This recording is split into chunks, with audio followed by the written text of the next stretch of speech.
Hey, what's up, everybody? I want to welcome you guys to another episode of the DREAMERSPRO show, where we cover everything from sports, hot topics, classic debates, entertainment. We give you guys a fresh perspective on things and how we see them. So we back at it again with the Kobe disrespect. So, I think it was Draymond Green and Nick Wright that I heard say from the moment LeBron got into the NBA, he was the best player in the league. Draymond Green said that. Can you imagine? When LeBron got in the NBA in 2003, according to Draymond Green, he was the best player in the world. You just can't make it up.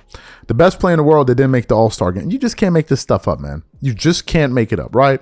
So there's been a lot of twerking that's been going on over the years from these guys, right? So recently I came across a clip. Funny enough, I came across a clip from the Game Over podcast where I was meant to do a reaction to something else for a story we had that was connected to Michael Jordan, right? But then as I'm listening to the clip, Rich Paul goes on to say something that I found to be absolutely disrespectful.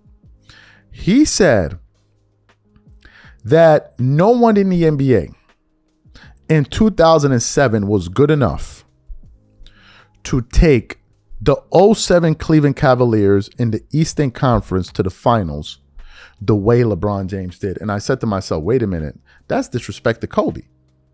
Because you saying nobody in the NBA was as good as better than LeBron James? Nah, we got to get into that. Play the sound. Play the video.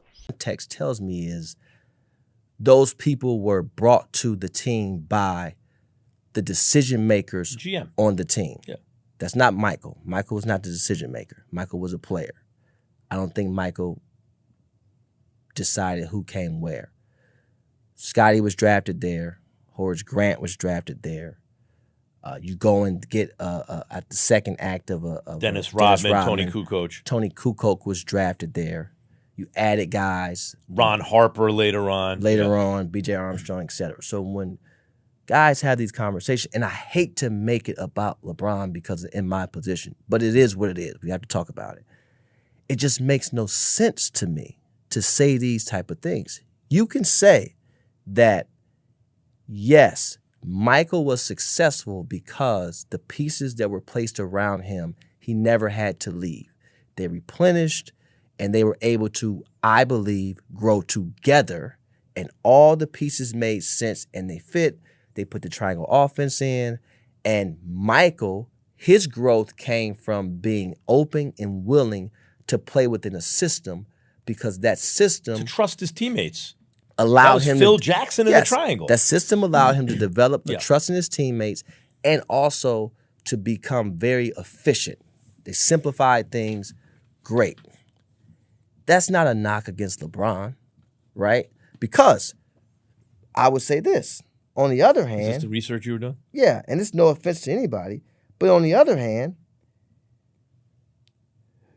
the 2006-7 team that a 22-year-old took to the finals, Shannon Brown, Daniel Gibson, Drew Gooden, Larry Hughes, Zydrunas Ilgauskas, right? Zydrunas, Damon Jones, Dwayne Jones, Danielle Marshall, Ira Newble, Pavlovich, Scott Pollard, Eric Snow, Verjao, and David Wesley.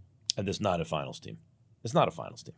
And they went up against Duncan. It's not even Ginobili, a team that should go on a playoff run. Parker, etc. Even if you replace LeBron James with an all-star caliber player, that team does not go on a deep run in the playoffs. No, replace him with any first team All NBA in this current and back then. No, there's some guys who could at least take them on a run in not a weaker to the finals. conference, but maybe not to the final. But like that's okay. That and the Sixers team Iverson took to the finals are the two worst finals teams. But okay, so you talk about coaches, right? Yeah. Let's talk about the coaches on that staff. What is wrong with these people, bro? Why y'all can't never just make y'all case for your man without trying to bring down everybody else in the process of it? Even if you listen to the video, he's just trashing all of his teammates. This is the only way they can the way they make their argument is to diminish everyone around LeBron and then uplift him. Let me tell you guys the fundamental difference between Kobe Bryant and Michael Jordan. Name the players that LeBron always gives credit to for winning championships. Name them. I can't think of one. Hell, 2 years ago when they asked LeBron about going back to Miami, what did he say? Oh, I would have won championships without Miami. I would have been who I am without, which is a lie. LeBron gives credit to no one. That's why his fans are just like him. The most nauseating set of people. He gives no credit to his teammates whatsoever. But if you look at Jordan and Kobe, that's all they did. Go back and look at what Kobe used to say about Pau Gasol. Kobe would always say, Pau, you're one of the best players in the world. One of the best players ever. Me and Pau. That was Kobe. Go back and look at the videos of Michael Jordan talking about Scottie Pippen. Every time Jordan has spoken about Pippen publicly in the years, I can never win without him. We had Scottie on our team. Scottie can do this. Scottie can do. That's Jordan. Who does LeBron talk about like that? Who? AD? Nope. Luka? There's stories of him being jealous of Luka. Who's the guy? Nobody. Because this is their their whole thing is LeBron did it by himself, diminish all of his teammates to make it look like he's bigger than what he is. That's what and that's what he's doing. He's essentially trashing all of his teammates. Can you imagine Michael Jordan's agent doing this? Or Rob Pelinka doing this? Well, Derek Fisher, man, he was a nobody.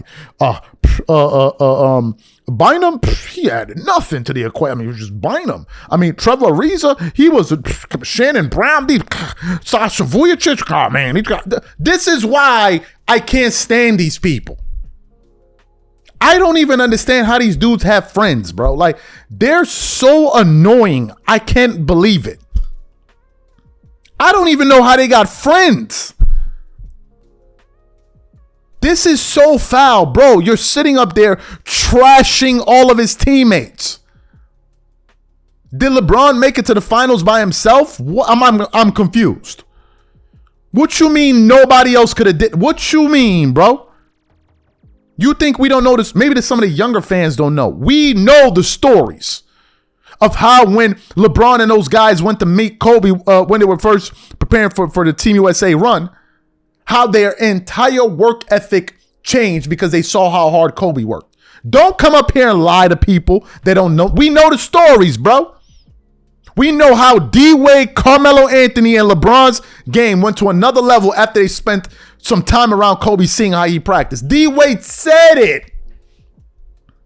But in these minds, these guys, they can never give props to somebody else. If all the props must go to LeBron all the time. This dude never bigs up his, never, ever. It's just him. He did everything. We did everything. They did nothing. I didn't have enough help. LeBron didn't have enough help. Bro, you want to go pull up some playoff stats or some series stats of what Jordan's teammates were averaging? Do you know how many series where Jordan was the only player on his team averaging over 20? Do you know their playoff series where Jordan was the only player on his team averaging over 20? When was the last time LeBron was in the playoffs where he was the only one averaging 20? That's them for you. This is why I don't rock with them. I can't rock with dudes like this, bro. It's just too much. The sucker too much, bro. That's just me, though. Some people see this and they love it. Like, yo, this is my flavor. I rock out with this. This is how I like. I move like a bozo. This is how I live. Like, if that's how y'all living, live like that. But this is sucker, bro. You on this dude's teammates just to uplift him. This is suck. If you want to say he's the GOAT, make him the GOAT. Stop on people around him. This is just my take on it.